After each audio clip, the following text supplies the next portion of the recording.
Hey everyone, I'm Tammy, the Pink Survivor.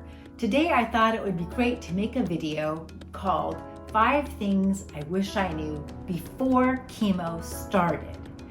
So here's my 5 things, and don't forget to like and subscribe, share this channel, share this video. I appreciate each and every one of you so much. Okay, so 5 things, I was thinking about this that I kind of wish I knew before I even had started chemo. Number 1, each chemo experience is unique. So, everyone's breast cancer diagnosis is so different, even though we all maybe are considered breast cancer or any kind of cancer maybe that you have. Still, there's just so many factors that go into it, right? That make your experience different. As far as chemo is concerned, it's going to depend on what type of chemo. How often are you having this chemo? And for how long are you going to have your chemo? Some are stronger than others. I was on Taxol for 12 weeks, once a week for 12 weeks. I also had Herceptin for a year, every 3 weeks. So just so you know, that's kind of my experience. But I've talked to a lot of different women, and it is very different. So don't kind of start to freak yourself out by reading all these horror stories, these chemo stories, horror stories that maybe you find on the internet or that someone else shared, because you don't know what's going to happen because you are unique and you're different. So that's number 1. Number 2, I thought I would feel sick immediately, but actually that doesn't happen. I spoke to some women who they went home that day feeling completely fine, went out to dinner with friends, just kind of went on with their life. The next day they felt a little more tired, and then after that, the 3rd day they were feeling a little more nauseous. Then that slowly got better. By the time the next chemo session hit, they were ready to go.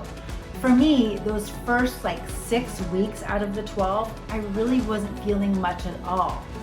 Feeling pretty good, a little tired. I think emotionally and physically you start to get a little tired no matter what, just because it's so much to take in and deal with mentally. But for me, really, I wasn't feeling a lot. I was eating pretty normal. Nothing was really changing taste-wise, so it is different for everybody.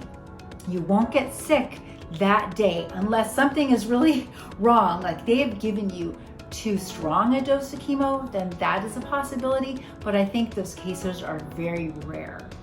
Number 3, the effects of chemo are cumulative. That means that each week you're building up, or every 3 weeks, whatever that is. So the longer you're in chemo, the more side effects you're going to feel. So that's why at the beginning you're not feeling too much, but then halfway in, 3/4 of the way in, you start feeling it a little more. Number 4, realize that the exhaustion maybe that you're feeling is not going to stop immediately when chemo ends. So give yourself some grace. Know that for a lot of people, it takes months, even years, I think sometimes. I feel like even sometimes myself being, 6 years out, I'm just exceptionally tired especially by nighttime, but that could just be my age. There's so many factors that go into it, but realize though for sure that because you have that buildup of chemo in your system, immediately the side effects are not going to end. You're gonna have to deal with that for at least another month, I would say, afterwards. And number 5, your doctor will know immediately when you're going to lose your hair. Because I thought, am I gonna lose my hair right away? And actually some people do, depending on the type of chemo. They might lose their hair after that first infusion, maybe a week or 2 after their first infusion. For me on Taxol, it was halfway. I still had a good amount of hair, but it was just falling out in such large clumps that was really the time for me to shave it all off. So I hope that's helpful, and just so you guys maybe kind of ease some of the anxiety about chemo. And let me know maybe some other things that you learned if you've been through chemo, or some questions that you might have if you're starting. All right, thanks so much. I'll see you guys next time.